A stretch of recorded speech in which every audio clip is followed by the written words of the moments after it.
We have massive social media, massive social engagement, massive connection to the world, and yet we're living in the loneliest time in history. Let me just share with you is what I see as 3 movements of how we can walk out this area of service in our life. Number 1, would you just say see? See. Not like yes, like Spanish. See. It's like see. We need to see. We need to open our eyes before we actually open our hand. And a lot of people think of service as opportunity, like, okay, I have to have something to give before I actually serve. And I don't believe that a lot of people don't serve because they don't want to serve or they refuse to serve. I think a lot of people don't serve because they just don't see the needs. Jesus was a massive noticer. I am a noticer. I just have to say that. I notice things. I sit in an airport and I just notice people. I notice the interactions. I notice emotions. I notice interactions. And every now and then I sit with my wife and I just elbow. I'm like, do you notice that? Because I'm noticing it. And she's pretty good at it too. She's like, I noticed. I notice when a guy looks over the aisle and sees a girl at church. And I notice when they bump phones at the end of service. I notice. I'm noticing.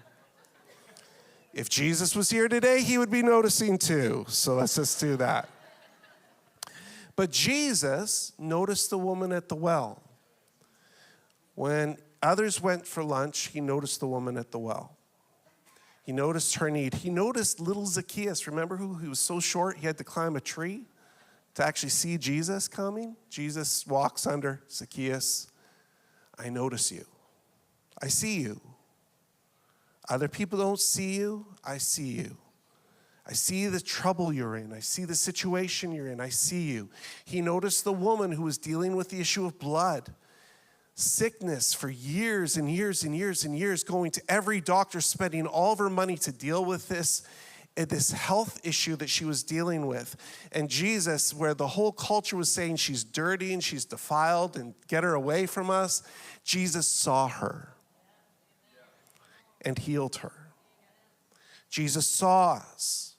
Jesus saw the widow who dropped 2 little mites, 2 pennies into the offering basket. Other people are dropping bags of gold in heavy loads. We could use those too. But he also noticed the woman giving 2, and he says, you know what, that woman, she's giving more than even those ones who are giving a lot. I notice. If you don't see people, the reality is if you don't see them, you can't serve them. And the first place we go when it comes to serving people is we need to see. We need to lift up our head. We need to look, and we need to be aware, and we need to see. Most of us have stopped seeing because we don't stop being distracted doing other things. We're scrolling. We're not seeing. Have you ever driven down the street and watched what happens at a bus stop? Everyone, instead of their interactions, they're like hanging out, hearing each other's stories. What are they doing? Head down, scrolling. We're living in one of the loneliest decades in modern history. Can you believe it? We have massive social media, massive social engagement, massive connection to the world. Like no other time in history has it been easier for you to connect. And yet we're living in the loneliest time in history. Some of you remember in week 1 when I shared about the time I was on a Zoom call and someone asked, they just saw me and I was having like a rough time. And they opened the Zoom call and you know how your face comes on right away? Like there's no video on. And it's like, whew, and you're there.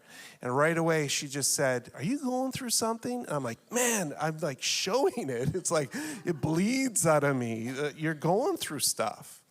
And I remember how important it was that someone saw that. But the reality is that, am I seeing that in other people? I'm glad she saw it in me. But am I seeing it in others? And this week, I'd really like us to stop for a moment and actually just see people. See people. And if you're in school, see the kids who are eating by themselves. See the one that's sitting in the corner. If you're at work and you're looking, watch how people are coming into a room. Watch what they're carrying. Get to hear the story. Take a moment to actually hold the door for someone. When you get so caught in your world, you're just opening doors, closing doors behind you. What about the people that are behind you? Like, connect with the world. See the world. See people. See the kids. See the ones that are small. Jesus said, the little ones, don't ever keep them from coming to me. Like, don't not see them just because they're small. See one another. But it's not enough just to see. Step 2 is you need to step. Would you say step? Step. We need to move towards people where most people move away from people. You have to move towards what most people move away from. Now, the reality is seeing isn't enough. I love to just be able to see. I see all the needs. Great. But seeing isn't enough. In Luke 10, there's a parable that Jesus shared about the kingdom of God. And he said that there was a man who was traveling on a road to Jerusalem, and he was mugged. And he was left for dead. Everything was stolen. He was stripped. He was left for dead on the side of the road. And the scripture says a priest walked by, and a priest saw the man, but decided he was too busy. He needed to walk by. He couldn't stop. Another Levite saw him and went to the other side of the road because he didn't want to touch him. He saw the issue, and it wasn't until the Samaritan walked by, he saw the condition, and then he stepped into the man's condition. So it's not enough just to see to serve. You need to step up to serve. And we step up into the opportunity of service. That word stepping up, stepping in matters. Service is rarely convenient. Rarely convenient for you to stop and serve. It's almost never happens in your calendar. I don't know how many times people put in their calendar, I have opportunities for serve today. I'm just going to mark that in my calendar. It just happens. Serving has to be a point where you actually notice and actually step in. So it's exactly what God does. How many of you have ever heard of the bystander effect? It's an effect that happens that oftentimes if there's like a major accident and there are a lot of bystanders around, a lot of people think someone else is doing the job of like calling 911, for example, or stepping in to actually serve the situation. But because so many people are around, no one does anything. That you actually, as part of a crisis scenario, have to go, hey, did you call 911? And the person's like, no. You actually have to confirm. Call 911. Confirm, double confirm, so people will actually do the job, because the bystander effect is so real that there could be a lot of people around and still nothing happening. And everyone thinks someone else is doing the job. So this week, if you're looking at life, there are ways for you to step into to do it. Because oftentimes we all think someone else is serving, someone else is serving, someone else is serving, someone else is serving. And the reality is there's need for service. So what we do is we pick a name. I stop and I open my phone and I'm like, Lord, would you direct me to someone today? May need a text message, may need a word from me, may need a phone call, someone who I need to be thinking about and actually considering in my life today. Find a name. A name is so important. Find a gap that you can fill. It's like, hey, I've got time, I've got opportunity, I've got the know-how, I can step in and can fill that gap. Look for that. Step into the situation. Don't wait for the situation to become convenient. Just step into it and to do the work. And then find room. find room. And I love the opportunity. Like, the Good Samaritan is such a simple, like, it's probably the first message that we teach our kids about being a Good Samaritan. But that Good Samaritan went, put the man on his horse or donkey or whatever it was, mule, took him to a hospital, paid the bill, said he would follow up and to continue to pay the cost, like actually stepped into the situation. Ways to serve. So we can see people, and then we step up. And lastly, we spend. Would you say spend? Spend. We pour out our life. Don't just tip or pitch in. When we have opportunity to give of ourselves, we want to give ourselves fully. Like, if we were looking at Jesus' example, it wasn't like he just gave us his leftovers. He said, I served humanity, and the way I served and the way I loved and the way I cared, you want to model after that way, then you've got to be willing to pour out yourself, much like I did. And Jesus says that Jesus said he gave his life as a ransom for many. It's a transaction word, a ransom word. He spent his life. He poured out his life. So there are many ways to spend. And when I say spend, the first thing people go to is cash. And the reality is there's so much more than you can give than cash. Spending your time, your most valuable asset is time. I was talking to a friend of mine this morning as he came in early to serve.